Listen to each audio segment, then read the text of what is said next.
Hello and welcome back. We are about to start our third video in our Back to Basics series, and this is chapter 1, 5 steps in perfecting your five steps in mastering your complexion, the perfect complexion.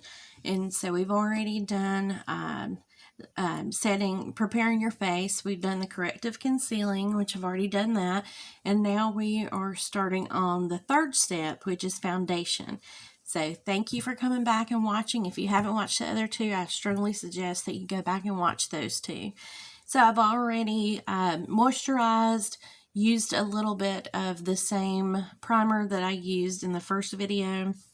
I did my corrective concealing, so that's why I'm a little bit darker or under the eyes a little bit, because I used that salmon color Sensual Skin Enhancer by Kevin Aquan. So now we're to the foundation area, and foundation can be a whole long video by itself, but I'm just going to do a real short video to show you how I like to do it. So the foundation I'm going to be using today is called Digital Complexion Fluid Foundation by Kryolan.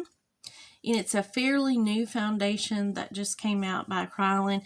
I love it. It provides you full coverage, but without the cakey look, and you can still see skin underneath it, which is what I really look for in foundation. So in this Kryolan foundation is pretty cheap as well.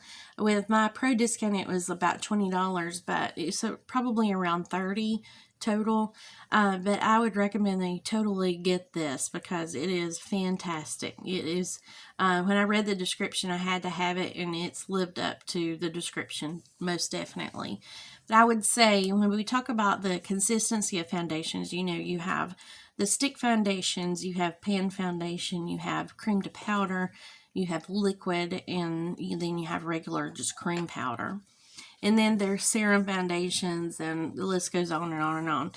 But I would say if you're an older woman and you're wanting to use a foundation, you need to be really careful with the cream foundations, because anything that's going to that's real thick is going to settle into any fine lines and wrinkles, and you don't want that to happen.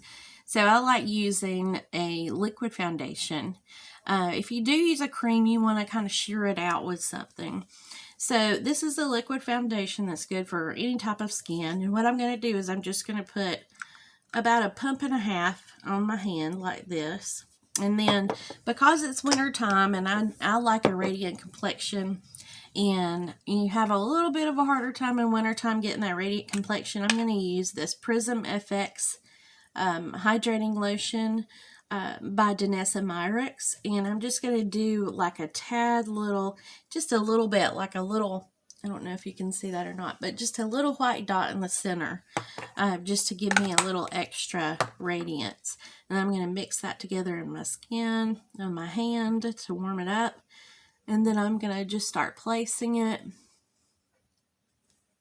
And you can see this foundation is my skin tone. That's what you want. You don't want to go darker. You don't want to go lighter. But if you're kind of stuck in the middle and you're having trouble finding a foundation, I would go a little bit darker than going a little bit lighter. Okay, so once I get that in, I'm just going to get a buffing brush. This is the Morphe M444. I really like this brush. I also like the Moda stippling brush too, but that one's dirty right now, so I'm just going to use this one. So I'm just going to stipple it in, and I try to start just on one section at a time, okay, until I get it. And you can see that hydrating lotion. Look how gorgeous it is. It just gives such a radiant glow. And then on the right here, I want to make sure I blend it down my neck. Okay, now I'm going to start in the center here and go up on the forehead. And you can see I'm just doing a patting motion. You can do circular motions too, but when you do that, you get a little bit more heavy-handed, and I think this ends up rubbing off a lot of your foundation. So if you're getting a buffing brush, you want to do a patting motion with it. So now I'm on this section of my skin. And again, I'm going to rub it into the neck. I don't want to have any lines.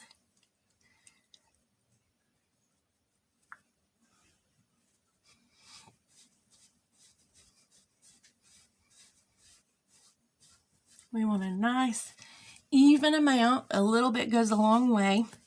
If you have any other spots that you think that you really need to go back and get, you can get the excess on your hand and go over any other areas where you need just a little bit more coverage. But a lot of people use a ton of foundation. I know there's a trend right now going on where you use it's called the foundation challenge. Lord have mercy, don't do that. That is horrible for your skin. It doesn't make your skin breathe. And, the girl on TikTok that does it, she's beautiful, she's young, and she still looks good, but I guarantee you, like an hour later, if you looked at her, it's going to be like a caked on mess. So it may look good at first, but when it all dries, it's going to be cakey and ugly. So a little bit of foundation goes a long way. We want to underdo it more than overdo it.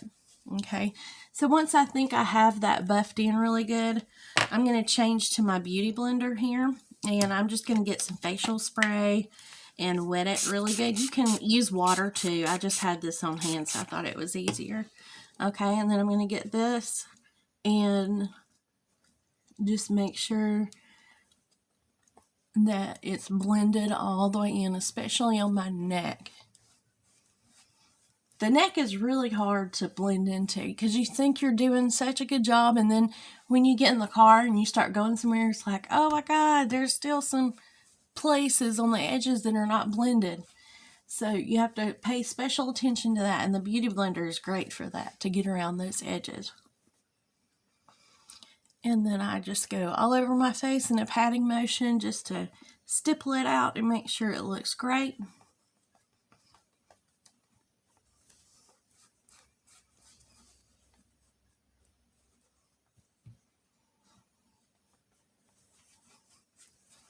Okay, and there we have it. There we have the third step, which is foundation. And a lot of people may be wondering, I did the corrective concealing. So if you have black circles or dark circles under your eyes, I told you you can use like a salmon-y rust color or a peachy color under the eyes.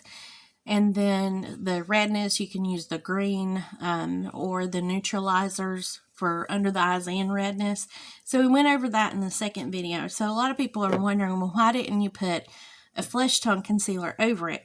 Well, I'm going to in the next video. But what I like to do is I like to do all my corrective concealing.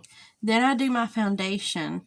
And then I'll go back over it in the fourth video with concealer. But it'll be a flesh tone concealer because I like to use it as like a natural highlight. So that'll be the next video, and I hope you tune in. Thanks for watching.